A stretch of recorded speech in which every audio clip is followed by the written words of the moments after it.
नमस्कार दोस्तों, मैं अजय सिंह आप सभी का बहुत बहुत स्वागत करता हूं अभ्युदय योजना चैनल पर। तो जैसा कि आपको पता है कि हम लोग यहां पर सीसेट की क्लास कर रहे हैं और सीसेट में जो आज का हमारा टॉपिक है, हम लोग सेकंड टॉपिक को डिस्कस करेंगे। इसके पहले हम लोगों ने डायरेक्शन एंड डिस्टेंस के टॉपिक को डिस्कस किया था। तो आज का जो हमारा टॉपिक है वो है ऑर्डर एंड रैंकिंग का। ठीक है, तो हर एक एग्जाम में आपका ऑर्डर एंड रैंकिंग से क्वेश्चन पूछे जाते हैं, उसी तरीके से हमारा सीसेट में भी ऑर्डर एंड रैंकिंग से एक क्वेश्चन पूछा जाता है। ठीक है, तो आइए ऑर्डर एंड रैंकिंग को सबसे पहले समझते हैं। देखिए यहाँ पर जो बात हो रही है ऑर्डर एंड रैंकिंग पे, बेसिकली यहाँ पर हम देखें तो 5 टाइप्स के क्वेश्चंस बनते हैं। ठीक है, पहला टाइप जो है हमारा वो है find the total number of a person in a row. ठीक है, या फिर किसी स्कूल या कॉलेजेस की बात होती है कि किसी पंक्ति में अधिकतम लोगों की संख्या कितनी हो सकती है ना, maximum number of persons, minimum number of persons, total number of persons, है ना, और इंटरचेंज्ड पोजीशंस, यानी कि जैसे दो व्यक्ति होते हैं उनकी आपस में पोजीशंस को इंटरचेंज कर दिया जाता है। Then find the position of any person from left to right hand. ठीक है, तो इस तरीके के बहुत सारे क्वेश्चन हम एग्जाम में पूछे जाते हैं, जिसमें 4 या 5 टाइप के क्वेश्चन आपसे पूछे जाएंगे। ठीक है, तो हम लोग वन बाई वन स्टार्ट करते हैं और धीमे धीमे हम लोग क्वेश्चंस के पैटर्न को समझते चलते हैं। ठीक, तो देखिए सबसे पहले अगर मैं बात करता हूं टाइप 1 की, है ना, तो सबसे पहले अगर हम बात करते हैं टाइप 1 की, तो टाइप 1 में आपका जो क्वेश्चन बनता है वो बनता है total number of person in a row. ठीक है, या total number of students in a row. तो जरा समझेंगे, यहां पर हम समझेंगे total number of students, total number of students in a row. Clear है बात, यानी कि किसी पंक्ति में कुल विद्यार्थियों की संख्या कितनी होगी, है ना। तो ये हम कैसे कैलकुलेट करते हैं, ठीक है, तो जरा समझना, यहाँ पर एक एग्जांपल लेता हूं और एग्जांपल के अकॉर्डिंग हम लोग चीजों को समझेंगे। तो जैसे मान के चलिए कि एक ये लाइन दी गई है, ठीक है, एक ये रो दी गई है और इस रो में दो लोगों की बात हो रही है। ठीक है, तो जैसे यहाँ पर मान लीजिए किस बात हो रही है राम की। ठीक है, तो मान लीजिए राम की जो पोजीशन दी गई, राम की जो पोजीशन दी गई है, ठीक है, राम की जो पोजीशन दी गई है वो लेफ्ट से कितनी दी गई है, लेफ्ट से दी गई है 12वीं पोजीशन। समझना बात को। तो यहां पर हमने किसकी बात की है, राम की। तो राम की जो पोजीशन है वो लेफ्ट हैंड से कितनी है, 12th पोजीशन है। क्लियर है बात, ठीक है। अब अगर हम राइट हैंड की बात करें तो राम की पोजीशन जो राइट हैंड से है वो कितनी है, मान लीजिए 10th पोजीशन है। क्लियर है, तो आपसे पूछा जा रहा है find the total number of person in this row. ठीक है, तो इस पंक्ति में कुल कितने विद्यार्थी हैं। ठीक है, तो जरा बात समझिएगा, देखिए बात हो रही है राम की। क्लियर है, अब देखिए राम की बात हो रही है, लेफ्ट हैंड से इसकी पोजीशन कितनी है 12th और राइट हैंड से इसकी पोजीशन कितनी है 10th। क्लियर है, तो जब भी आपसे बात करी जाएगी टोटल की, क्लियर है बात, जब भी आपसे बात करी जाएगी टोटल की, तो टोटल का मतलब होता है लेफ्ट प्लस राइट माइनस 1। ठीक है, किसी एक व्यक्ति की जो पोजीशन दाएं या बाएं से दी गई है उससे अगर मैं 1 माइनस कर दूंगा तो मुझे टोटल नंबर ऑफ पर्सन पता चल जाएंगे कि इस रो में कितने विद्यार्थी या व्यक्ति हैं। क्लियर, तो जरा समझना, यहाँ पर टोटल की अगर मैं बात कर रहा हूं तो लेफ्ट प्लस राइट यानी कि कितना हो गया 10 प्लस 12, ये कितना हो जाएगा 10 प्लस 12 माइनस 1, तो ये हो गया 22 माइनस 1, यानी कि टोटल पर्सन कितने हो गए 21। क्लियर है, तो ये हमारा आंसर हो जाएगा कि total number of person in this row कितने होंगे, 21 होंगे। अब जरा एक बात समझो, ये जो -1 किया जाता है, ये -1 इसलिए किया जाता है क्योंकि आपको पता है यहाँ पर किसी एक सिंगल पर्सन की जो पोजीशन दी गई है वो दो एंड से पोजीशन दी जा रही है। उसकी एक पोजीशन लेफ्ट हैंड से दी जा रही है और दूसरी पोजीशन राइट हैंड से दी जा रही है। तो इसका मतलब ये हुआ कि हम लोग यहाँ पर राम की काउंटिंग दो बार कर लेते हैं, एक बार लेफ्ट से और एक बार राइट से। ठीक है, तो राम की लेफ्ट प्लस राइट वाली सिचुएशन को क्या करेंगे, प्लस -1, तो आंसर कितना आएगा 21। ठीक है, तो टोटल करने के लिए फॉर्मूला है left plus right minus 1। Clear है, अब मान लीजिए कि अगर किसी क्वेश्चन में ये बोल दिया जाए कि किसी व्यक्ति की आपको राइट हैंड से पोजीशन पता हो, ठीक है, या राइट साइड से पोजीशन पता हो और टोटल नंबर ऑफ पर्सन उस रो में पता हो, और आपसे पूछ लिया जाए कि बताइए उसकी पोजीशन लेफ्ट हैंड से क्या होगी। ठीक है, तो यहां से अगर हम देखें तो फॉर्मूला भी हमारा बन जाएगा। कैसे बन जाएगा, जैसे मान लो मुझे लेफ्ट हैंड से पोजीशन फाइंड करनी है, तो फॉर्मूला क्या होगा, फॉर्मूला हो जाएगा total minus right plus 1। Clear है बात, अगर मुझे राइट हैंड से पता करनी है तो हम फॉर्मूला क्या लिख सकते हैं, राइट इक्वल्स टू क्या हो जाएगा, टोटल माइनस लेफ्ट प्लस 1, ये फॉर्मूला हो जाएगा। ठीक है, तो अगर हम इसी तरीके से समझें तो एक क्वेश्चन यहाँ पर ऐसे हम समझ सकते हैं कि जैसे बोल दिया जाए कि सचिन जो है, ठीक है, मान लीजिए इस रो में टोटल कितने लोग हैं, इस रो में टोटल 45 लोग हैं। ठीक है, अब बोला जा रहा है कि सचिन की जो है लेफ्ट एंड से जो पोजीशन है वो मान लीजिए आप कितनी है, 23 है। कितनी है, 23 है। ठीक है, तो बोला जा रहा है कि सचिन की राइट एंड से पोजीशन बताइए कौन सी होगी। सचिन की राइट एंड से पोजीशन आपको बतानी है कि सचिन की राइट एंड से पोजीशन क्या होगी। तो जरा बात समझिएगा, आपको बताना क्या है राइट एंड से। अब राइट हैंड के लिए फॉर्मूला क्या होता है, टोटल, देखिए total minus left plus 1। Clear है बात, तो समझिएगा टोटल कितना है 45। ठीक, तो ये हो गया 45 माइनस, ठीक है, और लेफ्ट हैंड से पोजीशन कितनी है 23 प्लस 1। क्लियर है बात, तो इसका मतलब है 45 प्लस 1 कितना हो गया 46। अब 46 माइनस 23 करेंगे तो कितना आ जाएगा 23। यानी कि कहने का मतलब है कि सचिन की अगर राइट हैंड से पोजीशन पूछी जा रही है और अगर इस पंक्ति में या इस रो में 45 लोग हैं तो सचिन की जो पोजीशन होगी राइट हैंड से वो कितनी हो जाएगी 23 हो जाएगी। क्लियर है, तो देखिए पहला जो हमारा टाइप नंबर 1 था उसमें हमने पता कर लिया कि total number of students in a row find करना हो, किसी व्यक्ति की पोजीशन राइट से पता हो, लेफ्ट से पता करनी हो, अगर टोटल नंबर ऑफ स्टूडेंट्स दिए गए हैं रो में। ठीक है, तो हम इस तरीके से इन क्वेश्चंस को सॉल्व कर पाएंगे। ठीक है, तो आइए अब जरा चलते हैं इसके दूसरे टाइप पे और दूसरे टाइप में जरा समझते हैं क्वेश्चन किस तरीके से आपसे पूछा जाएगा। ठीक, तो आइए चलते हैं क्वेश्चन नंबर 2 पर। तो इसको रफ कर देते हैं क्योंकि ये चीज आपको बहुत अच्छे से समझ में आ गई होगी। ठीक है, तो आइए चलते हैं नेक्स्ट टाइप में और देखते हैं टाइप नंबर 2। ठीक, तो चलिए मैं यहाँ पर डाल देता हूं heading type number 2। Type number 2, ठीक है, तो देखिए टाइप नंबर 2 की अगर हम बात करें तो अगले क्वेश्चन हम लोग लेते हैं। बोला जा रहा है यदि पंक्ति में 60 विद्यार्थी हैं, राम बाएं से 20वें स्थान पर है और श्याम दाएं से 15वें स्थान पर है, तो राम और श्याम के बीच उपस्थित कुल विद्यार्थियों की संख्या ज्ञात कीजिए। ठीक है, तो जरा बात समझेंगे, देखिए ये एक रो है, इस रो में टोटल कितने स्टूडेंट हैं 60 स्टूडेंट्स हैं। समझिएगा टोटल नंबर ऑफ स्टूडेंट्स कितने हैं 60। अब बोला जा रहा है कि राम का लेफ्ट हैंड से 20वां स्थान है। समझिएगा राम का लेफ्ट हैंड से कौन सा स्थान है 20वां स्थान है। समझ आ रही है बात, ठीक। और आगे बोला जा रहा है कि श्याम का दाएं से 15वां स्थान है। समझिएगा तो श्याम का राइट हैंड से कौन सी पोजीशन है 15th पोजीशन है। क्लियर है, तो बोला जा रहा है उनके बीच में कुल कितने लोग उपस्थित हैं, यानी find the number of person in mid.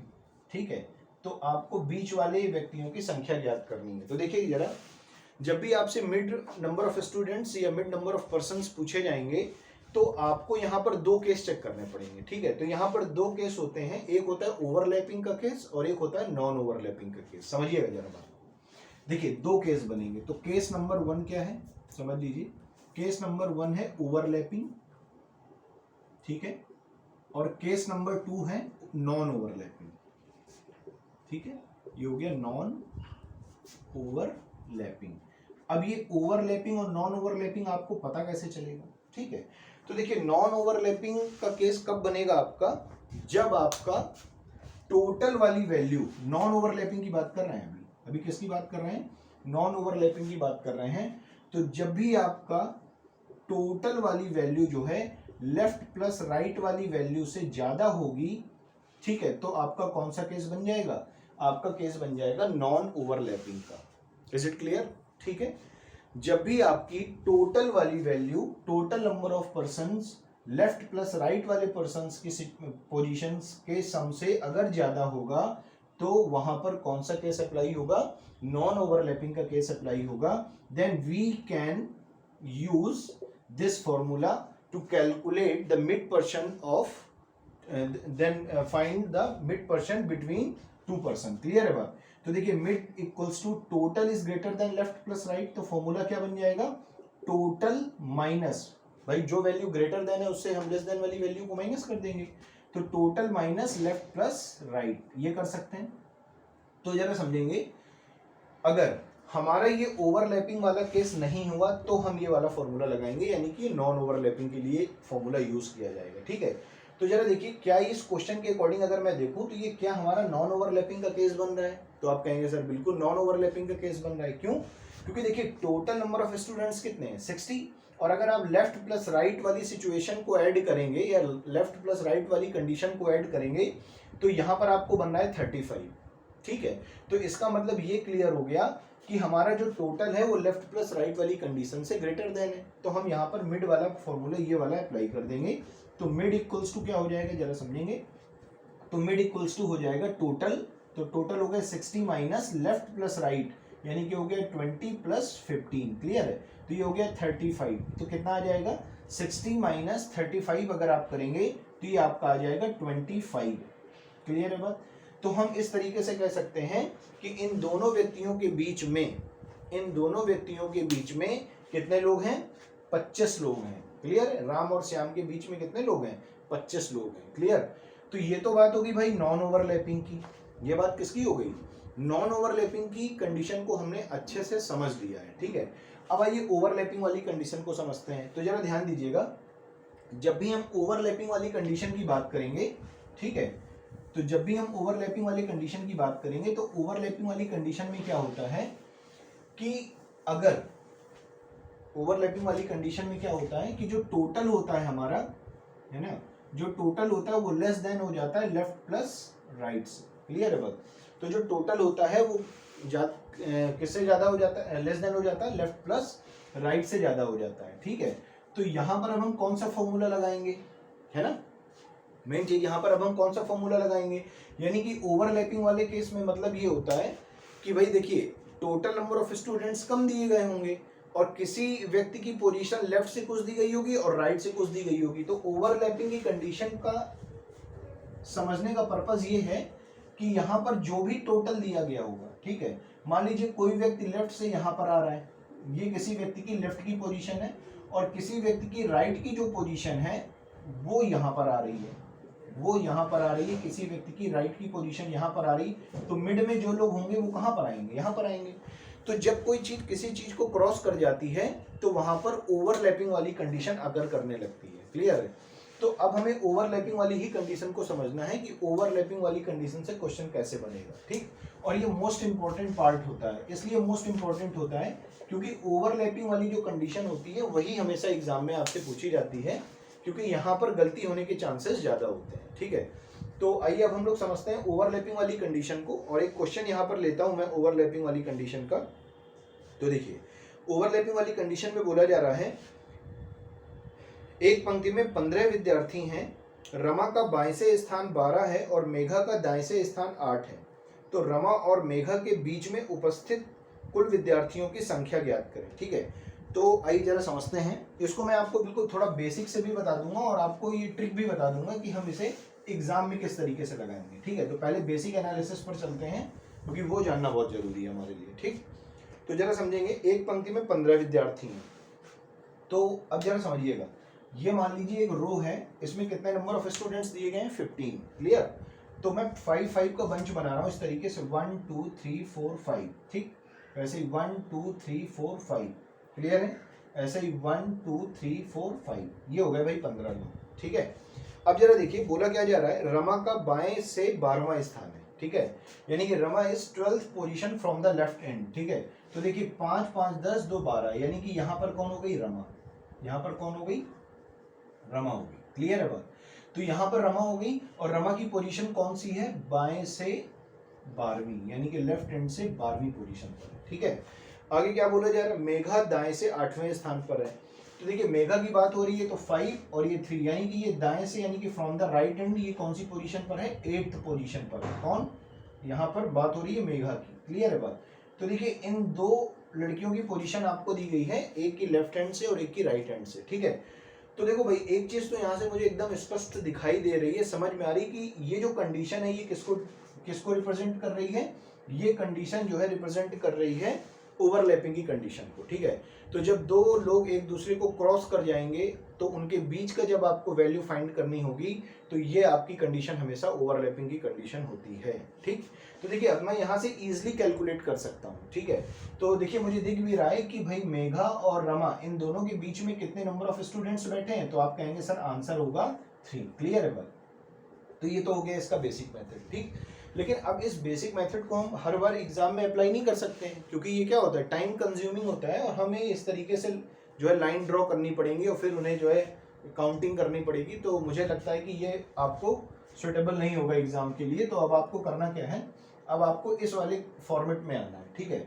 तो देखिए, जब भी आपको मिड परसेंट निकालने होंगे तो आप क्या करेंगे, देखिए यहाँ पर टोटल वाली वैल्यू कम है ना, लेफ्ट प्लस राइट से, तो फॉर्मूला क्या बन जाएगा, mid percent equals to left plus right minus mid minus 2।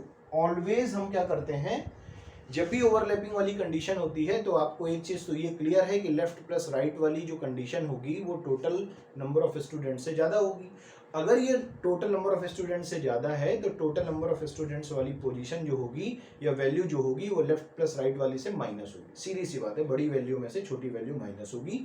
और ये एक्स्ट्रा माइनस तो इसलिए हो रहा है क्योंकि यहाँ पर हमने 2 लोगों की बात करी है और 2 लोगों को आपने डबल बार काउंट कर लिया है, एक बार राइट हैंड से एक बार लेफ्ट हैंड से। क्लियर है? तो इसलिए हम यहाँ पर -2 लगा देंगे। तो आइए जरा समझते हैं। देखिए यहाँ पर रमा की पोजीशन लेफ्ट से कितनी है, आप बोलेंगे 12, ठीक है। इसके बाद मेघा की पोजीशन राइट से कितनी है, तो आप बोलेंगे 8, ठीक है। तो ये हो गया 12 + 8 माइनस। अब देखिए जरा, यहाँ पर अगर हम बात करते हैं हमें मिड निकालना है तो left plus right minus total -2 formula होता है। तो टोटल कितना हो गया जरा बताइए, टोटल हो गया 15। क्लियर है बात, क्योंकि 15 लोगों की बात हो रही थी। तो टोटल हो गया 15 - 2। तो ये बताइए 12 + 8 कितना हो गया 20, और -15 और -2 कितना हो गया -17। तो 20 - 17 कितना आ गया 3। तो आंसर विल बी 3, ठीक है। तो इसका मतलब क्या हो गया कि आप इस क्वेश्चन को 2 तरीके से कर सकते हैं, ठीक। तो एक तो ये फॉर्मूला आप अगर चाहें तो याद कर सकते हैं कि mid equals to left plus right minus total -2। Clear है? तो अभी तक की क्लास में हम लोगों ने 3 फॉर्मेट सीख लिए, मतलब टाइप 1 टाइप 2 2 टाइप सीखे, फॉर्मेट 3 सीखे, ठीक है। पहला फॉर्मेट क्या था, find the total number of students in a row. Clear है? ठीक, ये बात क्लियर हो गई। दूसरे टाइप में हमने पहला क्वेश्चन पढ़ा कि find the number of person, ठीक है, find the number of person in between 2 person. Clear है बात? तो इसका मतलब है कि 2 व्यक्तियों के बीच में कितने लोग बैठे हैं, ये हमने टाइप नंबर 2 में बात करी है। अब 2 व्यक्तियों के बीच में जब लोग बैठे होते हैं तो उसमें बनती है 2 कंडीशन। पहली कंडीशन बनती है ओवरलैपिंग की, ठीक। दूसरी कंडीशन बनती है नॉन ओवरलैपिंग की। तो जब भी बात होगी नॉन ओवरलैपिंग की तो मिड पर्सन का जो फॉर्मूला होगा वो होगा mid equals to total minus left plus right. Clear है? अच्छा, जब बात होगी किसकी, ओवरलैपिंग की, तो फॉर्मूला बन जाएगा mid equals to left plus right minus total -2। Is it clear? ठीक। तो आई होप कि आपको ये चीजें अच्छे से समझ में आ रही होंगी। तो हमने यहाँ पर 3 टाइप के क्वेश्चंस को सॉल्व करना सीख लिया है, ठीक है। चलिए, तो अभी इसी क्रम में आगे बढ़ते हैं और आगे हम लोग एक क्वेश्चन को और देखते हैं, समझते हैं। तो चलिए देखिए,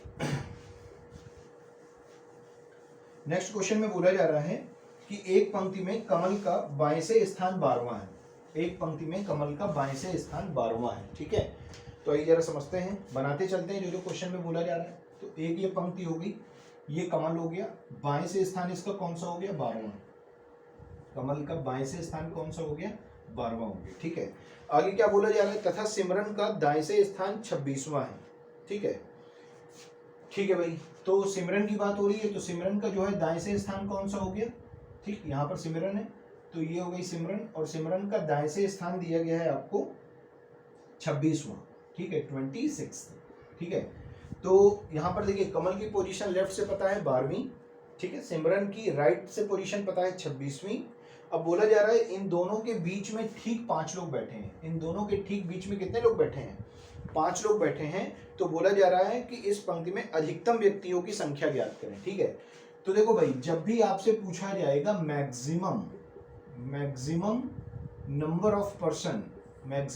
of person in any row, ठीक है, किसी भी पंक्ति में अधिकतम लोगों की संख्या बताइए। तो देखो भाई, अधिकतम लोगों की संख्या आप तभी बना सकते हैं जब किसी व्यक्ति के पोजीशन लेफ्ट से पता हो, राइट से पता हो और मिड में लोग बैठे हों उनके दोनों के, ठीक है। तो आपको अधिकतम निकालने के लिए क्या करेंगे भाई, देखो अधिकतम और न्यूनतम का कॉन्सेप्ट समझ लो। सबसे एक इजी मैं एग्जांपल ले रहा हूं समझाने के लिए, समझिएगा। जैसे मैं ये कह दूं आपसे, ठीक है, कि देखिए एटलीस्ट और एटमोस्ट वाला ही केस बन रहा है यहाँ पर, जो हम लोग प्रोबेबिलिटी में पढ़ते हैं एटलीस्ट और एटमोस्ट वाला केस, ठीक है। तो वही चीज यहाँ पर है। तो एटलीस्ट का मतलब क्या है कि कम से कम, है ना, जैसे बोल दिया जाए कि भाई कम से कम तुम्हें इस पॉट से जो है क्या करना है, इससे तुम्हें एक रसगुल्ला खाना है कम से कम। तो इसका मतलब है एटलीस्ट वन का मतलब होता है कि आप ज्यादा से ज्यादा कितने भी खा सकते हैं, ठीक है, जितनी आपके अंदर कैपेबिलिटी है आप उतने ही खा सकते हैं। एटमोस्ट का मतलब क्या है, ज्यादा से ज्यादा आप एक खा सकते हैं, यानी कहने का मतलब है कि अगर आप नहीं भी खाएंगे तो चल जाएगा, लेकिन ज्यादा से ज्यादा सिर्फ और सिर्फ आप कितना खा सकते हैं, एक खा सकते हैं, यानी आप दो नहीं खा सकते, ठीक है। तो इसका मतलब वही चीज यहाँ पर भी है। तो मैक्सिमम की बात हो रही है, तो मैक्सिमम के लिए आप ज्यादा से ज्यादा लोगों को जोड़ सकते हैं। तो ज्यादा से ज्यादा लोगों को आप कैसे जोड़ेंगे, तो देखिए कमल की लेफ्ट से पोजीशन पता है ना, सिमरन की राइट से पोजीशन पता है, और इन दोनों के ठीक में जितने लोग बैठे हैं उनकी भी आपको वैल्यू पता है।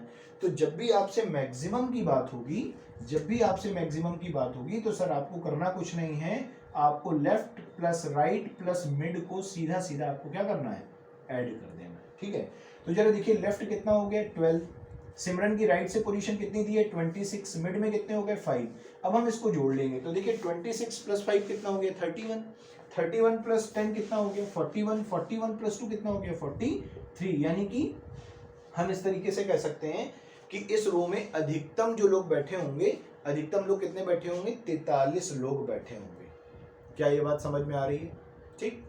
तो 43 लोग इनके मतलब इस पूरी रो में बैठे होंगे टोटल, क्लियर है। चलिए, तो ये चीज आपको समझ में आ गई होगी। तो देखिए यहाँ पर भी दो तरीके के क्वेश्चन बनते हैं, जब भी मैक्सिमम की बात होती है और मिनिमम की बात होती है, तो देयर आर अगर टू केसेस ओनली, पहला ओवरलैपिंग, दूसरा नॉन ओवरलैपिंग, क्लियर है। तो देखिए जैसा हमने मिड वाले में अभी पीछे कॉन्सेप्ट्स पढ़े हैं ना, बस सेम वही कॉन्सेप्ट्स को हमें यहाँ पर भी यूज करना है, ठीक है।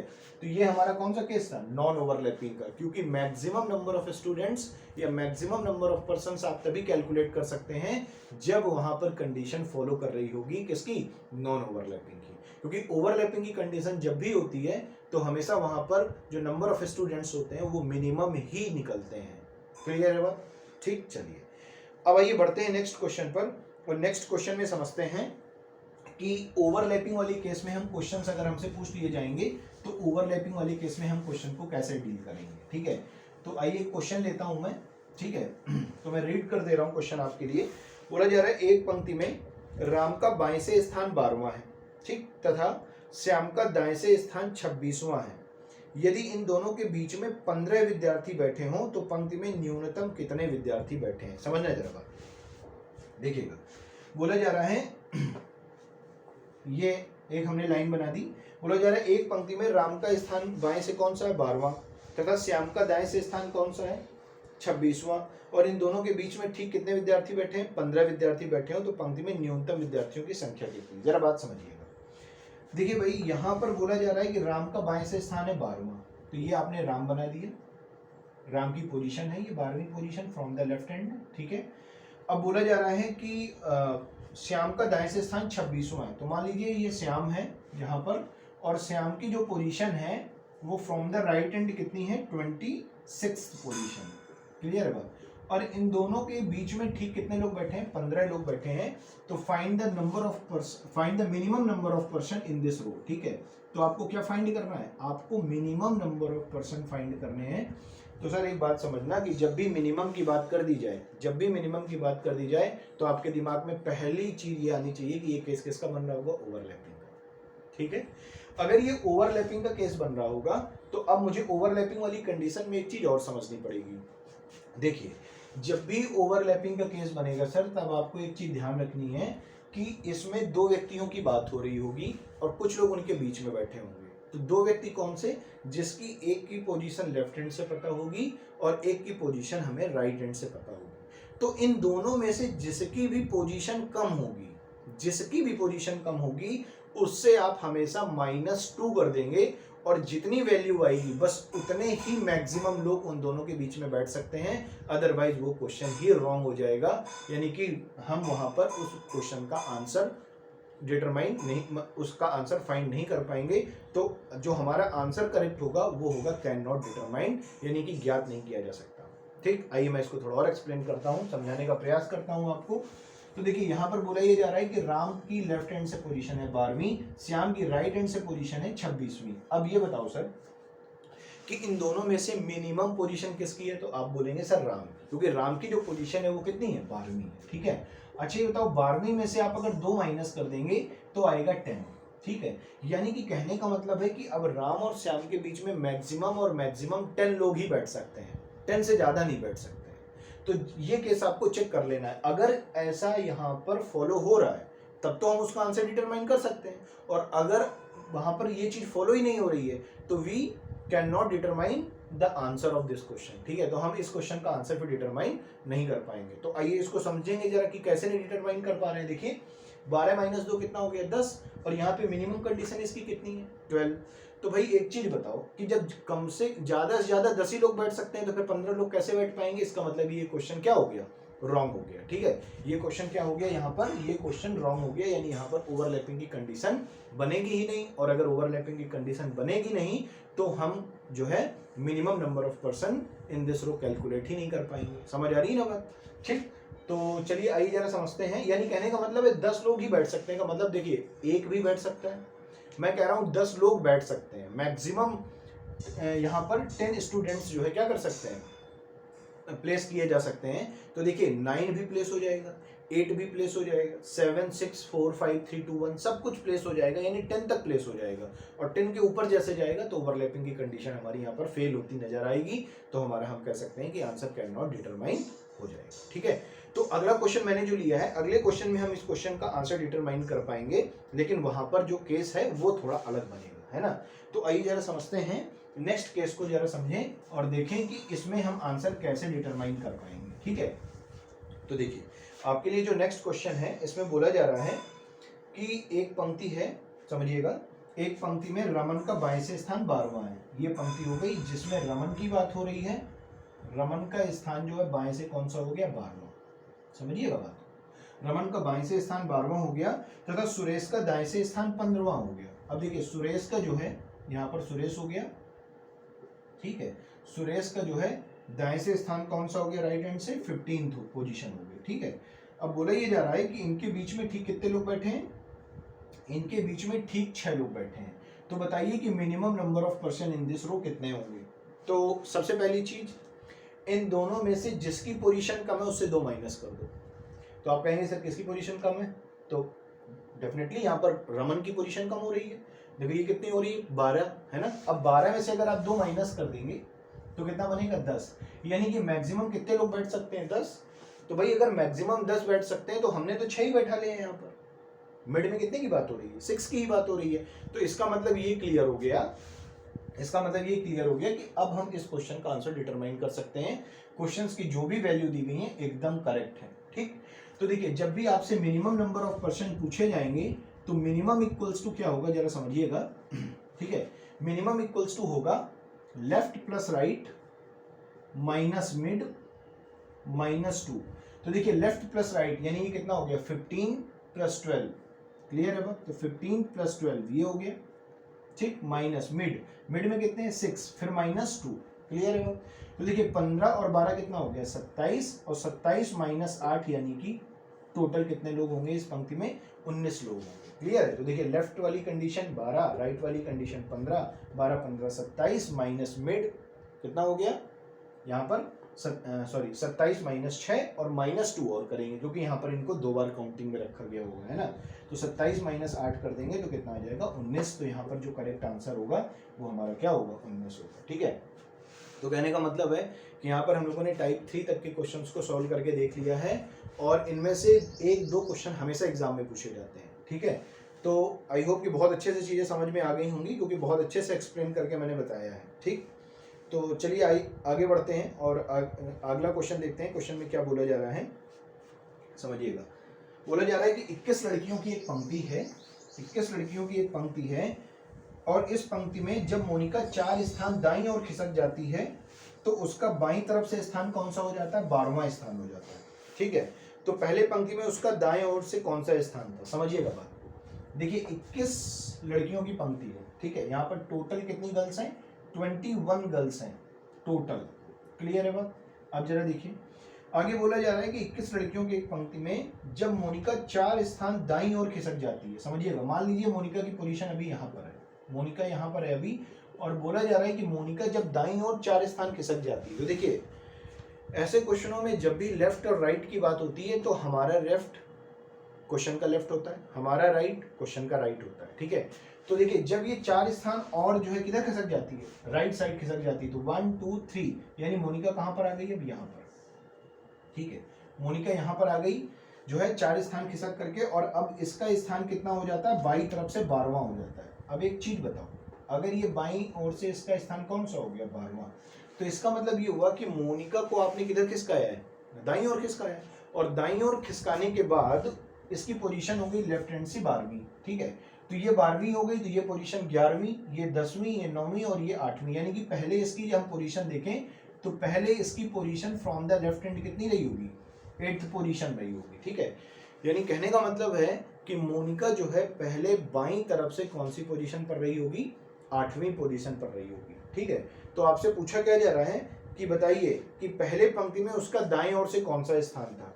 तो स्टार्टिंग की बात हो रही है, तो अगर स्टार्टिंग में ये लेफ्ट हैंड से 8th पोजीशन पर है, टोटल अगर 21 लड़कियां हैं, और अगर आपको स्टार्टिंग में से राइट हैंड से पता करना है कि इसकी राइट हैंड से कौन सी पोजीशन होगी, तो फॉर्मूला आपको याद होगा, मैंने बताया था, total minus left plus 1, clear है बात।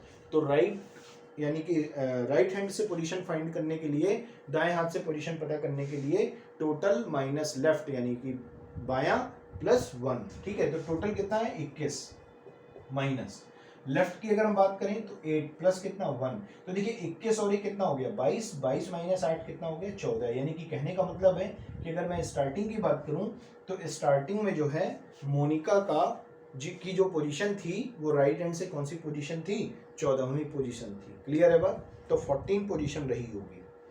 तो मुझे लगता है कि ये चीज आपको अच्छे से समझ में आ गई होगी। तो आइए बढ़ते हैं नेक्स्ट क्वेश्चन पर और देखते हैं नेक्स्ट क्वेश्चन में क्या बोला जा रहा है, ठीक।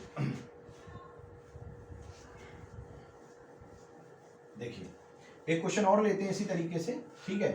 तो इसमें बोला जा रहा है कि बच्चों की एक पंक्ति में विवेक बाय से 8वां है, ठीक है, समझिएगा, ये विवेक हो गया, ठीक है, कौन सी पोजीशन में हो गया, ये लेफ्ट हैंड से कौन सी पोजीशन है इसकी, 8वीं पोजीशन है, ठीक है।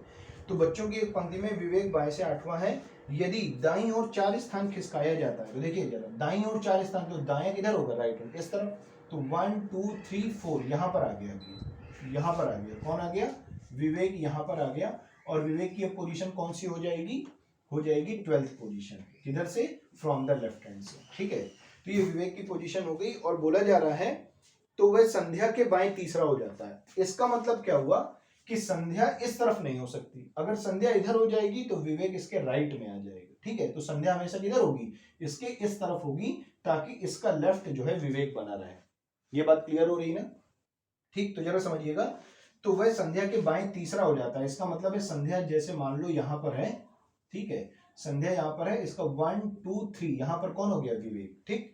तो अगर विवेक की पोजीशन लेफ्ट से 12वीं है, तो 13वीं 14वीं और 15वीं पोजीशन हो गई संध्या की लेफ्ट से, क्लियर है। तो संध्या की लेफ्ट से कौन सी पोजीशन हो गई, 15वीं, ठीक। तो अगर संध्या की लेफ्ट से पोजीशन 15वीं है, और आगे बोला जा रहा है तथा संध्या का स्थान दाएं से 16वां है, तो देखिए संध्या की ही बात हो रही है, लेकिन अब इसकी बात हो रही है फ्रॉम द राइट हैंड, ठीक है। तो अगर राइट हैंड से अगर हम चलेंगे तो संध्या की जो पोजीशन है वो हो जाएगी कितनी, 16th पोजीशन हो जाएगी। तो आपसे पूछा जा रहा है बताओ पंक्ति में कुल कितने बच्चे हैं, यानी find the total number of children in this row, ठीक है। तो जरा बात समझिएगा भाई, देखो किसी भी एक व्यक्ति की या तो लेफ्ट से पोजीशन पता हो और राइट से पोजीशन पता हो, तो मैं टोटल इजिली कैलकुलेट कर सकता हूं, total equals to left plus right minus 1, formula यहाँ पर आप अप्लाई करिए, आंसर आपके सामने होगा, ठीक है। तो ये हो गया 15 प्लस 16 माइनस 1, क्लियर है बात। तो जब आप इसको ऐड करेंगे तो 31 माइनस 1 यानी कि आंसर आ गया 30, यानी कि इस रो में टोटल जो है कितने बच्चे होंगे, 30 बच्चे होंगे, ठीक है। ये चीज आपको समझ में आ रही होगी, ठीक है। तो चलिए इसी के साथ अगला क्वेश्चन लेते हैं और अगले क्वेश्चन को डिस्कस करते हैं। तो देखते हैं, अब देखिए इंटरचेंज वाली जो पोजीशन होती है, इससे एक क्वेश्चन जरूर एग्जाम में पूछा जाता है, ठीक है। तो इंटरचेंज वाली कंडीशन को मैं आपको थोड़ा सा समझाता हूं। उसको देखते हैं जरा कैसे क्वेश्चन को सॉल्व किया जाएगा। ठीक है, तो देखिए बोला जा रहा है एक क्वेश्चन और है इसके पहले कि कक्षा में उत्तीर्ण छात्राओं में अनुराधा ऊपर से 22वें स्थान पर है। समझिएगा बात को। देखिए मान के चलिए कि ये पास स्टूडेंट्स की रो है। ठीक है, ये स्टूडेंट्स जो हैं ये सभी के सभी क्या है, किसी एग्जाम में पास हो गए। तो ये पास स्टूडेंट की रो है। अब बोला जा रहा है कि अनुराधा ऊपर से 22वें स्थान पर है। ठीक है, तो ऊपर से 22वें स्थान पे यानी कि ये जो टॉप है बॉटम है। ठीक है, तो एक चीज ध्यान रखिएगा, देखिए लेफ्ट रिप्रेजेंट करता है टॉप को, बॉटम रिप्रेजेंट करता है राइट को। ठीक है, तो इसका मतलब क्या हुआ कि अगर हम देखें यहां पर तो बोला जा रहा है कि कक्षा में उत्तीर्ण छात्राओं में अनुराधा ऊपर से 22वें स्थान पर है। मान लीजिए अनुराधा यहां पर है, अनुराधा यहां पर है और ये ऊपर से कौन से स्थान पर है, ऊपर से ये 22वीं पोजीशन पर है। क्लियर है बात? आगे क्या बोला जा रहा है, आगे बोला जा रहा है सुनीता जो अनुराधा से 5 स्थान नीचे है। समझिएगा, तो देखिए 1 2 3 4 5 यानी यहां पर कौन है, सुनीता। ठीक है, अगर इसकी पोजीशन 22वीं है तो ये 23वीं 24वीं 25वीं 26वीं 27वीं यानी कि इसकी पोजीशन कौन सी हो गई, 27वीं, वो भी कहां से, फ्रॉम द टॉप। ठीक है, यानी ऊपर से सुनीता की जो पोजीशन है वो कौन सी हो गई, 27वीं हो गई। आगे क्या बोला जा रहा है, जो नीचे से 34वें स्थान पर है, जो नीचे से 34वें स्थान पर है, तो जब भी जो की बात होती है तो जो हमेशा रिप्रेजेंट करता है सेकंड पर्सन को। ठीक है, तो सेकंड पर्सन यहां पर कौन है, सुनीता, और सुनीता की ही पोजीशन की बात हो रही है कि from the bottom she was, कौन सी पोजीशन है इसकी, 34 पोजीशन। ठीक है, ये 34वीं पोजीशन पे थी, कहां से, नीचे से। क्लियर है बात? तो देखिए अब आप यहां पर टोटल फाइंड कर सकते हैं। क्यों? क्योंकि सुनीता की पोजीशन टॉप से भी पता है, और सुनीता की पोजीशन बॉटम से भी पता है। तो 27 और 34 को जब आप ऐड करेंगे तो आएगा सर 61, और -1 भी आपको करना पड़ेगा क्योंकि आपको टोटल फाइंड करना, और टोटल का जो फॉर्मूला होता है वो होता है लेफ्ट प्लस राइट -1 या फिर टॉप प्लस बॉटम -1। ठीक है, ये बात समझ में आ रही है? तो देखिए इसका मतलब है 60 लोग टोटल जो है एग्जाम में क्या हुए हैं, पास हुए हैं। ये टोटल नंबर ऑफ स्टूडेंट्स नहीं है क्लास में, ये 5 स्टूडेंट हैं क्लास में। ठीक है, अब बोला जा रहा है उनमें उत्तीर्ण व फेल छात्राओं का अनुपात 4:1 है। समझिएगा, the ratio of pass and fail student is 4:1। ठीक है, तो देखिए पास और फेल छात्रों का अनुपात पता है आपको, क्या पता है, 4:1। तो देखिए यहां पर मैं कह सकता हूं कि जो स्टूडेंट पास हो रहे हैं उनका रेशियो कितना है, 4, और वैल्यू कितनी है, 60। तो 4 रेशियो कितने के बराबर होगा, 60 के। तो 1 रेशियो कितने के बराबर होगा, 15 के। तो फेल वाला रेशियो भी 1 है, तो इसकी वैल्यू कितनी हो जाएगी, 15 स्टूडेंट्स। ठीक है, तो पूछा क्या जा रहा है, तो कक्षा में कितनी छात्राएं, यानी find the total number of student in the class. ठीक है, तो जरा समझिएगा 60 लोग तो क्या हो गए, पास हो गए, और 15 लोग फेल हो गए। तो अगर आप इनको ऐड कर देंगे, क्योंकि क्लास में तो सभी स्टूडेंट हैं, कुछ फेल हो रहे हैं कुछ पास हो रहे हैं, तो इनको जब आप ऐड करेंगे तो टोटल नंबर ऑफ स्टूडेंट्स कितने आ जाएंगे, 75। क्लियर हो रही है बात? ठीक है, तो एक क्वेश्चन इस तरीके से भी एग्जाम में कभी कभी आपसे पूछा जा सकता है। ठीक है, तो चलिए इतनी चीजें आपको अच्छे से क्लियर हो रही हैं। ठीक, चलिए अब हम बढ़ते हैं इंटरचेंज वाले क्वेश्चन पर, और इंटरचेंज वाले क्वेश्चंस को थोड़ा सा समझते हैं कि उनको किस तरीके से सॉल्व किया जाता है ना।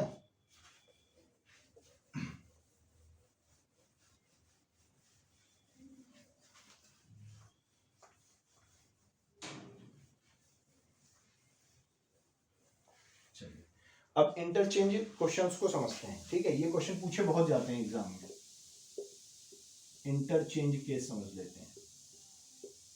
ठीक है, तो वही देखिए इंटरचेंज केस को समझते हैं। क्वेश्चन में बोला जा रहा है कि एक पंक्ति में कुछ विद्यार्थी हैं, राम का बाएं से स्थान 12वां है और श्याम का दाएं से स्थान 20वां है। ठीक, चलिए आइए समझते हैं जरा।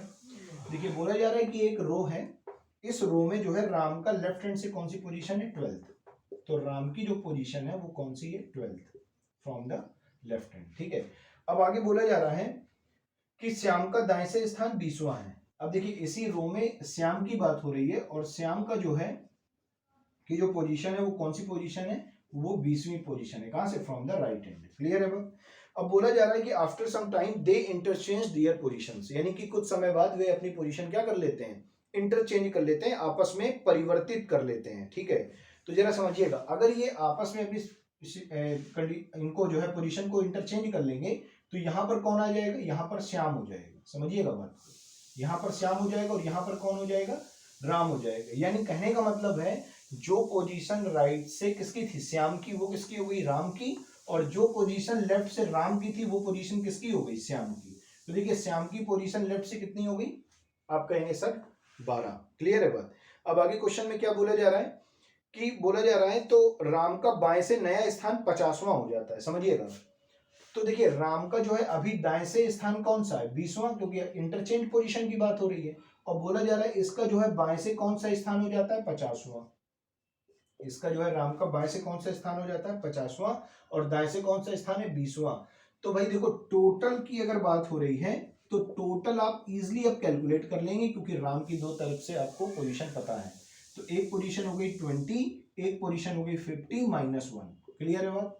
तो ये हो गया 70 -1, यानी कि टोटल कितना हो गया 69। यानी कि इस पंक्ति में टोटल कितने लोग बैठे होंगे, तो आप कहेंगे सर टोटल 69 लोग बैठे होंगे। क्लियर है बात, ठीक है। तो आई थिंक ये चीज आपको अच्छे से समझ में आ रही होगी, ठीक है। तो चलिए एक क्वेश्चन और लिखता हूं, उसको आप लोग एक बार ट्राई करिएगा, ठीक है। तो जैसे मैं क्वेश्चन यहाँ पर लिख दूंगा तो आप लोग ट्राई करके आंसर मुझे एक बार जो है उस पर कमेंट बॉक्स में आप मैसेज कर दीजिएगा, ठीक है।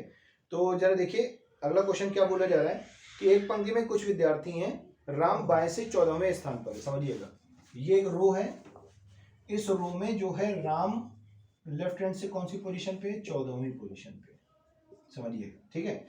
अब बोला जा रहा है पायल एक है और उसका जो है, पायल एक लड़की है जिसका स्थान जो है फ्रॉम द राइट हैंड कितना है, राइट हैंड से इसकी जो पोजीशन है वो है 20वीं, समझिएगा, ठीक है। बोला जा रहा है कि पायल और राम, ठीक है, पायल राम के दाईं ओर है, समझिएगा, पायल जो है राम के दाईं ओर है। तो ये भी कंडीशन यहाँ पे फुलफिलमेंट हो रही है। देखिए जो पायल है, Payal is right side from the Ram, ये क्लियर हो रहा है यहाँ पर, है ना। तो आगे क्या बोला जा रहा है कि कुछ समय बाद ये अपना स्थान आपस में क्या कर लेते हैं, बदल लेते हैं, जिससे पायल का नया स्थान जो है क्या हो जाता है, दाएं से 50वां हो जाता है, समझिएगा। तो पायल जब और राम अपनी पोजीशन को इंटरचेंज करेंगे तो पायल यहाँ आ जाएगी, ठीक है, और राम यहाँ आ जाएगा। क्लियर है बात। तो देखिए पायल की लेफ्ट हैंड से कौन सी पोजीशन हो गई है, 14th, और क्वेश्चन में बोला जा रहा है कि पायल की राइट हैंड से कौन सी पोजीशन हो जाएगी, तो दिया गया है 50। क्लियर है बात। तो देखिए इसकी 50वीं पोजीशन हो गई पायल की फ्रॉम द राइट हैंड, और इसकी पायल की लेफ्ट हैंड से पोजीशन आप देखें तो कितनी है, 14वीं है। तो आपको बताना है टोटल नंबर ऑफ पर्सन कितने होंगे, है ना। तो आपको टोटल कैलकुलेट करना है, तो आप एक बार मुझे ये कैलकुलेट करके बता दीजिए कि कितना आ रहा है, ठीक है।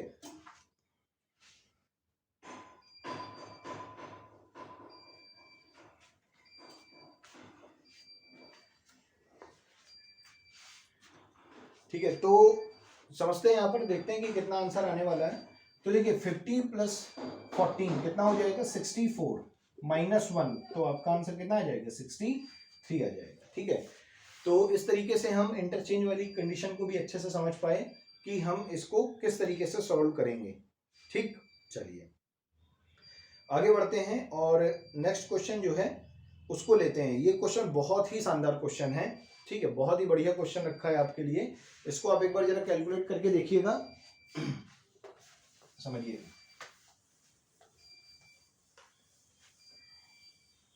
देखिए भाई क्वेश्चन में बोला जा रहा है कि लड़के और लड़कियों की पंक्ति में राधा प्रारंभ से 6वें स्थान पर है, समझिएगा बात। ये एक पंक्ति है, ठीक है, और इस पंक्ति में कौन कौन बैठा है, बॉयज भी बैठे हैं और गर्ल्स भी बैठे हैं, बॉयज और गर्ल्स दोनों बैठे हैं इस पंक्ति में, ठीक है।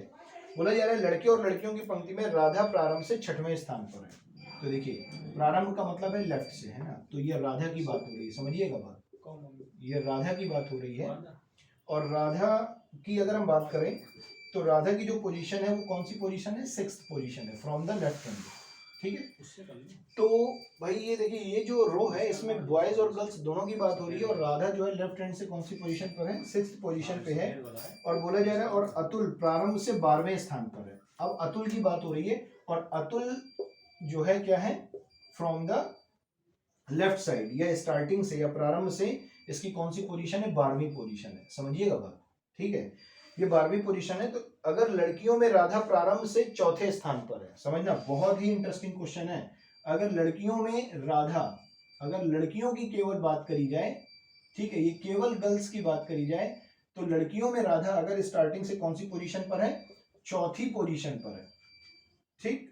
और लड़कियों में अंत से इसकी कौन सी पोजीशन है, छठवीं पोजीशन है राधा की, ठीक है। एक तो कंडीशन ये हो गई। अब अतुल के लिए बोला जा रहा है कि लड़कों में, देखिए ये जो रो है ये किसकी है, बॉयज की, ठीक है। लड़कों में जो है अतुल प्रारंभ से कौन सी पोजीशन पर है, सातवीं पोजीशन पर है, समझिएगा। और अंत से कौन सी पोजीशन पर है, 24वीं पोजीशन पर है, 24th पोजीशन पर है, ठीक है। तो ये तीन कंडीशन दी गई है आपको। कितनी कंडीशन दी गई है, तीन कंडीशन। देखो पहली कंडीशन क्या है कि एक रो है, उस रो में लड़के भी बैठे हैं और लड़कियां भी बैठी हैं, यानी बॉयज भी हैं गर्ल्स भी, ठीक। अब बॉयज और गर्ल्स दोनों हैं, तो इसका मतलब है इनका कोई, देखिए कोई ऑर्डर तो आपको कंफर्म है नहीं कि भाई दो लड़कियां फिर एक लड़का होगा या एक लड़की फिर एक लड़का होगा, ऐसा कोई ऑर्डर आपको कंफर्मेशन अभी यहाँ पर नहीं है। तो लड़कियां भी हो सकती हैं, लड़के भी हो सकते हैं, यानी यहाँ पर हम इन दोनों को एक साथ बैठा रहे हैं। तो बोला जा रहा है कि इन एनी रो, किसी रो में जिसमें लड़के और लड़कियां बैठे हैं, ठीक है, उसमें राधा जो है प्रारंभ से छठवें स्थान पर है और अतुल प्रारंभ से 12वें स्थान पर है, ठीक है। अब इसी में बोला जा रहा है कि यदि लड़कियों की बात करी जाए तो राधा जो है प्रारंभ से चौथे स्थान पर है और अंत से छठवें स्थान पर है। और अगर लड़कों की ही सिर्फ बात करी जाए तो अतुल प्रारंभ से 7वें स्थान पर है और अंत से 24वें स्थान पर है। तो क्वेश्चन में क्या पूछा जा रहा है, अब ये समझ लीजिए। तो क्वेश्चन में आपसे पूछा जा रहा है कि find the total number of person in this row, यानी कहने का मतलब है कि पंक्ति में कुल कितने लोग हैं, यानी कि सबसे पहले आपको कैलकुलेट करना है टोटल, ठीक। फिर आपको क्या कैलकुलेट करना है, अतुल से नीचे कितनी लड़कियां और राधा और अतुल के बीच में कितने लड़के और लड़कियां हैं। अब जरा समझिएगा, अगला क्वेश्चन है कि राधा और अतुल के बीच में कितने लड़के लड़कियां हैं, ठीक है। इनके मिड में कितने लड़के और कितने लड़कियां हैं, बॉयज और गर्ल्स दोनों कैलकुलेट करनी है आपको, ठीक है। ये दोनों कैलकुलेट करनी है आपको। आगे क्या बोला जा रहा है आपसे, बोला जा रहा है कि पंक्ति में कुल कितने लोग हैं, ये हो गया। अतुल से नीचे कितनी लड़कियां हैं, ठीक है, अतुल से नीचे कितनी लड़कियां हैं, यानी अतुल के बाद कितनी लड़कियां बैठी होंगी, ये क्वेश्चन आपसे पूछा जा रहा है, ठीक है। तो जरा बात समझिएगा, देखिए यहाँ पर राधा की अगर हम बात करें तो राधा की गर्ल्स की बात हो रही है। गर्ल्स में राधा की स्टार्टिंग से पोजीशन है 4th और एंड से पोजीशन है 6th, है ना। तो टोटल निकालने के लिए लेफ्ट प्लस राइट -1 फॉर्मूले का यूज कर दीजिए। 4 + 6 कितना हो गया, 4 + 6 10 -1, यानी कि टोटल लड़कियां कितनी है, 9, ठीक है। अब बॉयज की बात कर रहे हैं हम, तो देखिए अतुल 7 पोजीशन है लेफ्ट से, राइट से 24, तो 24 + 7 -1, ये हो गया 31 -1 कितना हो गया, 30। यानी कि लड़कों की अगर हम बात करें तो टोटल लड़के कितने हो जाएंगे, टोटल लड़के हो जाएंगे आपके 30। तो टोटल लोग कितने हो गए, जरा बताइए। टोटल लोग 30 + 9, यानी कि आप कह सकते हैं 39। तो एक चीज तो ये क्लियर हो गई कि इस पंक्ति में जो है टोटल कितने लोग बैठे हैं, इस पंक्ति में टोटल 39 लोग बैठे हैं, ठीक। अच्छा, अब अगर मैं अगले क्वेश्चंस की बात करूं तो जरा समझिएगा, देखिए बोला ये जा रहा है कि लड़कियों में राधा जो है चौथे स्थान पर है, लड़कियों में राधा जो है किसमें, चौथे स्थान पे, और लड़के लड़कियों में दोनों में राधा जो है कौन से स्थान पे, छठवें स्थान पे। इसका मतलब ये हुआ कि अगर केवल लड़कियों की मैं बात करता तो राधा की पोजीशन कौन सी होती, चौथी पोजीशन होती। तो इसके पहले कितनी लड़कियां बैठी रही होंगी, 3 लड़कियां बैठी रही होंगी, ठीक। अब अगर राधा की पोजीशन लड़के और लड़कियों के साथ जो है देख रहे हैं तो स्टार्टिंग में कितनी है, छठवीं। तो अगर इसकी पोजीशन छठवीं है तो यानी कि इसके पहले कितने लोग बैठे होंगे, 5। बहुत ही अच्छे से क्वेश्चन को समझिएगा, बहुत ही इंटरेस्टिंग क्वेश्चन है और थोड़ा सा कॉन्सेप्चुअल क्वेश्चन है। अगर आप इसमें सही से समझ नहीं पाएंगे तो आंसर आपका तुरंत गलत हो जाएगा, ठीक है। तो देखिए स्टार्टिंग में राधा की पोजीशन स्टार्टिंग से कितनी है, 6। अब ये बताओ भाई, लड़के और लड़कियां दोनों बैठे हैं, स्टार्टिंग से पोजीशन है राधा की छठवीं, तो इसका मतलब ये क्लियर हो रहा है कि छठवीं पोजीशन से पहले भी 5 लोग बैठे होंगे। अब इन 5 लोगों में से कितने लड़के और कितने लड़कियां ये अभी कंफर्मेशन नहीं है। उसके कंफर्मेशन के लिए मुझे क्वेश्चंस की सेकंड लाइन को रीड करना होगा, और सेकंड लाइन में बोला जा रहा है कि Radha is 4th position from the left and in girls, ठीक है।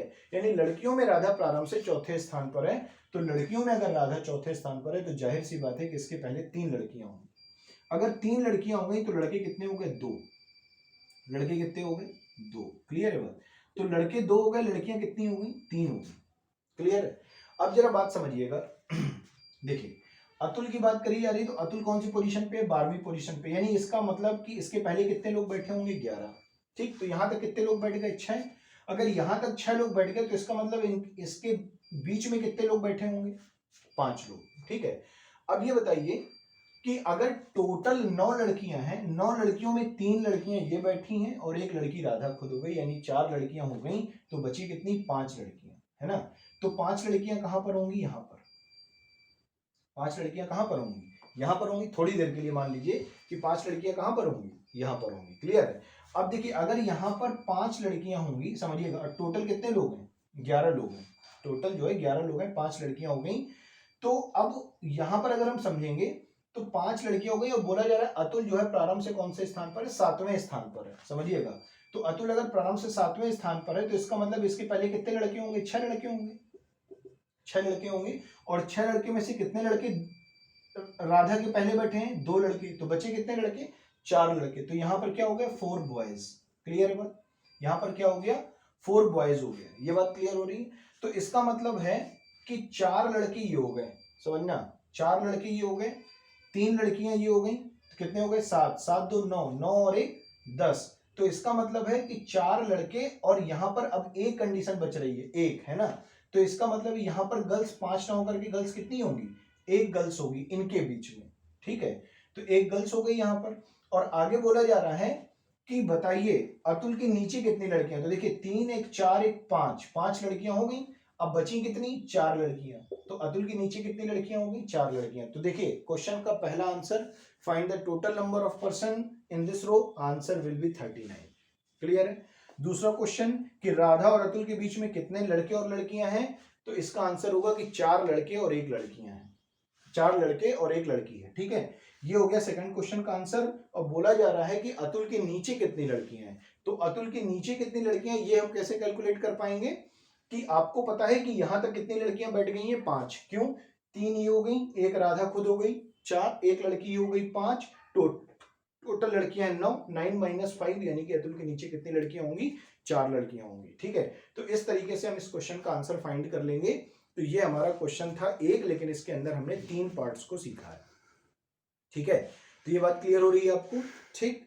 तो चलिए अब आइए आगे और बढ़ते हैं। इसी सीरीज में कुछ क्वेश्चंस और मैं आपके लिए लेकर के आया हूं, तो उसमें देखिएगा यहां पर क्वेश्चन किस तरीके से आपसे पुटअप किए जाएंगे और उसको हम किस तरीके से सॉल्व करेंगे, ठीक। तो आइए जरा अगले क्वेश्चन में बढ़ते हैं।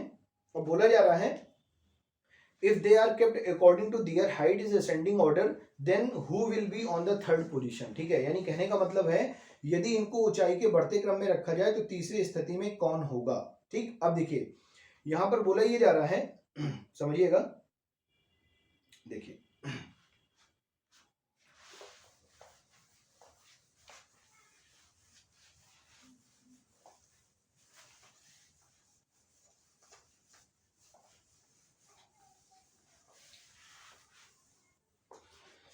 नेक्स्ट क्वेश्चन जो है हमारा, बोला ये जा रहा है आपसे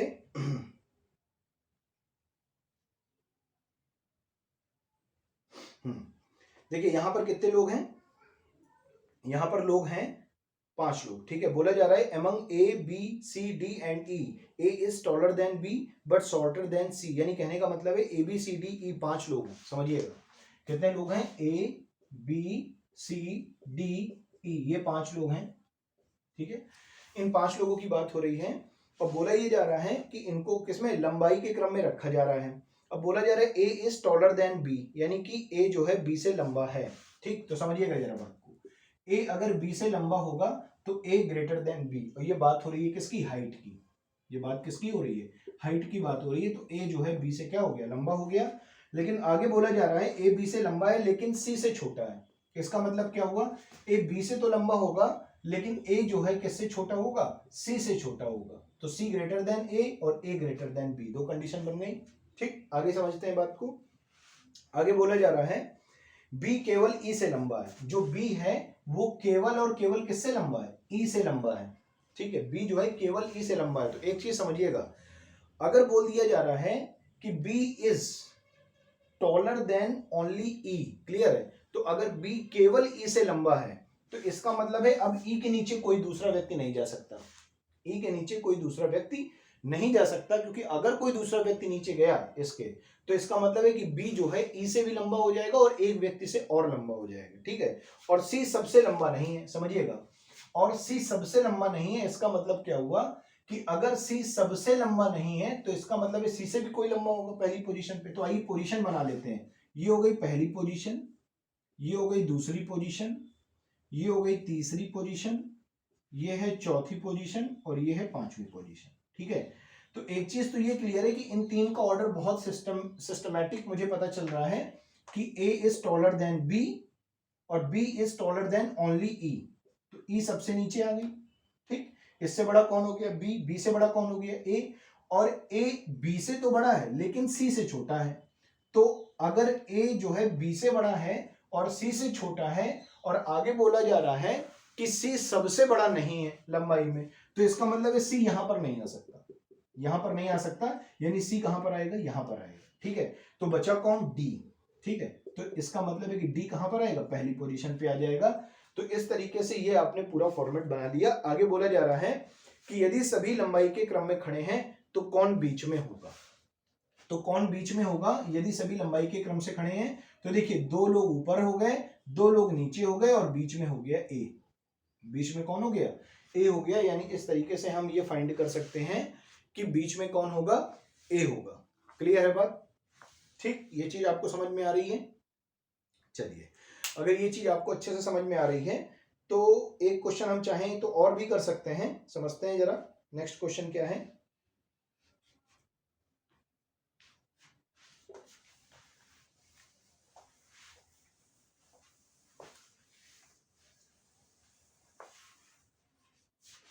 देखिए, नेक्स्ट क्वेश्चन है आपके लिए। बोला क्या जा रहा है, बोला जा रहा है कि A comma B comma, sorry ये क्वेश्चन तो करा दिया मैंने। हाँ, नेक्स्ट क्वेश्चन है कि there is a group of 5 girls. ठीक है, यहाँ पर 5 लड़कियों का एक समूह है। अब बोला जा रहा है कि उसमें जो है कामनी ऊंचाई में सबसे अधिक से दूसरी है परंतु आयु में रूपा से छोटी है। समझिएगा बात को। तो देखिए, दो तरीके से बात हो रही है। एक बात हो रही है एज की, ठीक है, और दूसरी बात हो रही है हाइट की। कितने लोग हैं, 5 लोग, 1 2 3 4 5, 1 2 3 4 5, ऐसे करके आप बना लेंगे। ठीक है, अब देखिए क्वेश्चन में क्या बोला जा रहा है। क्वेश्चन में बोला जा रहा है कि 5 लड़कियों का एक समूह है, कामनी ऊंचाई में सबसे अधिक से दूसरी है। तो देखिए, कामनी जो है ऊंचाई में सबसे अधिक से दूसरी है, तो कामनी फर्स्ट पोजीशन पे नहीं आ सकती। कामनी कहां पर आएगी, सेकंड पोजीशन पे। तो कामनी हो गई यहां पर, यानी कि सेकंड पोजीशन पर। ठीक है, तो कामनी हो गई सेकंड पोजीशन पर। और आगे बोला जा रहा है कि कामनी ऊंचाई में सबसे अधिक से दूसरी है परंतु आयु में रूपा से छोटी है। अगर मैं एज की बात करूंगा तो एज में जो है कामनी जो होगी वो किससे छोटी होगी, रूपा से छोटी होगी। तो एज में रूपा जो है कामनी से क्या होगी, बड़ी होगी। ये बात क्लियर हो रही है। ठीक, चलिए आगे और बढ़ते हैं, और पढ़ते हैं क्वेश्चन को। बोला जा रहा है पूजा मोनिका से लंबी है परंतु आयु में सबसे छोटी है। देखिए, पूजा मोनिका से लंबी है, पूजा जो है वो मोनिका से लंबी है परंतु आयु में सबसे छोटी है। तो देखिए, पूजा जो है यहां पर आ जाएगी सबसे लास्ट में, और पूजा जो है सबसे छोटी है लेकिन आयु में सबसे छोटी है, परंतु लंबाई में पूजा जो है मोनिका से क्या है, बड़ी है। तो देखिए, अगर हम हाइट की बात कर रहे हैं तो हाइट में जो है पूजा जो होगी वो किससे लंबी होगी, मोनिका से लंबी होगी। वो जो है मोनिका से क्या होगी, लंबी होगी। क्लियर है बात। चलिए, एक चीज ये क्लियर हो गई आपको। आगे क्या बोला जा रहा है, पूजा मोनिका से लंबी है परंतु आयु में सबसे छोटी है। ठीक, आगे बढ़ते हैं। रूपा और मोनिका समान आयु की हैं। समझिएगा बात को, रूपा और मोनिका समान आयु की हैं। तो रूपा और मोनिका जो होंगी वो समान आयु की हो जाएंगी। तो अगर ये समान आयु की हैं तो रूपा अगर कामिनी से बड़ी है तो मोनिका भी कामिनी से बड़ी होगी। क्लियर है बात। तो यहां पर अगर आप थोड़ी देर के लिए कामिनी को रख देते हैं तो कामिनी से कौन बड़ी हो गई, रूपा। ठीक है, और रूपा और मोनिका आपस में क्या हो गई, बराबर हो गई है। रूपा और मोनिका आपस में क्या हो गई, बराबर हो गई। ठीक है, तो आगे बोला जा रहा है रूपा और मोनिका आपस में क्या हो गई, बराबर हो गई, परंतु रूपा उनमें सबसे लंबी नहीं है। परंतु रूपा उनमें सबसे लंबी नहीं है, यानी कि यहां पर जो है रूपा नहीं आएगी। तो अगर यहां पर रूपा नहीं आएगी तो रूपा यहां पर आ सकती है। अब बोला जा रहा है कि पूजा जो है मोनिका से क्या है, लंबी है। तो पूजा आप यहां पर रख दीजिए, पूजा को आप यहां पर रख देंगे, मोनिका को आप यहां पर रख देंगे। ठीक है, उसके बाद जो है रूपा और मोनिका समान आएगी परंतु रूपा उनमें सबसे लंबी नहीं है। ठीक है, तो रूपा को अब आप कहां रख सकते हैं, रूपा को आप यहां पर रख सकते हैं, पूजा को यहां पर रख दिया, मोनिका यहां पर हो गई, कामिनी यहां पर हो गई। ठीक है, आगे बोला जा रहा है नीलम पूजा से लंबी। अब देखो नीलम जो है वो पूजा से लंबी है, तो भाई नीलम आपकी यहां पर आ जाएगी, नीलम जो है वो पूजा से लंबी हो जाएगी, ठीक है। नीलम पूजा से लंबी और रूपा से बड़ी है, और रूपा से बड़ी है। अगर नीलम रूपा से बड़ी है तो नीलम और मोनिका दोनों बराबर एज की हैं, तो जो है जो नीलम होगी वो मोनिका और रूपा दोनों से बड़ी होगी, तो यहां पर कौन आ जाएगा, यहां पर कौन आ जाएगा, नीलम आ जाएगी, ठीक है। नीलम पूजा से लंबी और रूपा से बड़ी है, तो यहां पर आ जाएगी नीलम। क्लियर है बात? तो इस तरीके से आप पूरा जो है इसको बना सकते हैं इस फिगर को।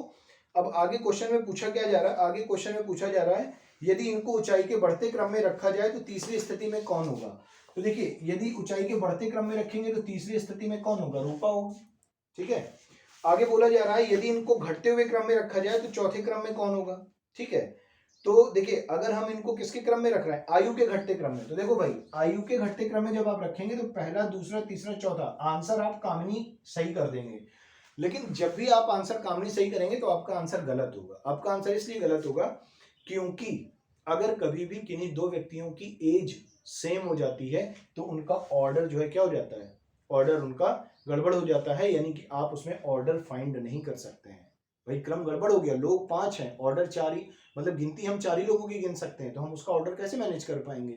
तो जैसे ही दो लोगों की उम्र बराबर हुई तो ऑर्डर यहाँ पर फाइंड नहीं किया जा सकता, तो आंसर क्या होगा, कैन नॉट डिटरमाइन। क्लियर है बात, ठीक।